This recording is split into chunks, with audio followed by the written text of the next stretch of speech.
మీరు ఇక్కడ కూరగాయలు అమ్మటోళ్ళు ఉన్నారా? ఎవరన్నా పూలు అమ్ముతావు. ఇప్పుడు వస్తున్నాయా? మేము ఎవరైనా డబ్బులు అడుగుతుండ్రా?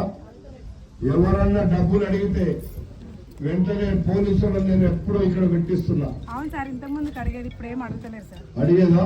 అప్పుడు అడిగేది, ఇప్పుడు ఎవ్వరు వస్తలేరు, ఏం అంటలేదు. బండ్లు తీయమని కూడా అంటలేదు సార్.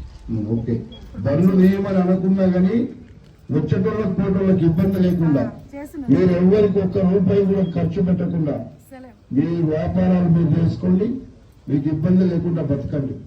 అందుకే ఒక్క రూపాయి వసూలు చేసినా తీసుకుపోయి పోలీసులు కేసు బుక్ చేయమని చెప్పిన. ఏ ఒక్క రూపాయి ఎవరు ఇవ్వాల్సిన పని లేదు. మాకు తెలుసు పేదోళ్ళ ముంగిటనే ప్రభుత్వాన్ని పంపుతున్నాం. అధికారులంతా మీ దగ్గరకు వస్తున్నారు.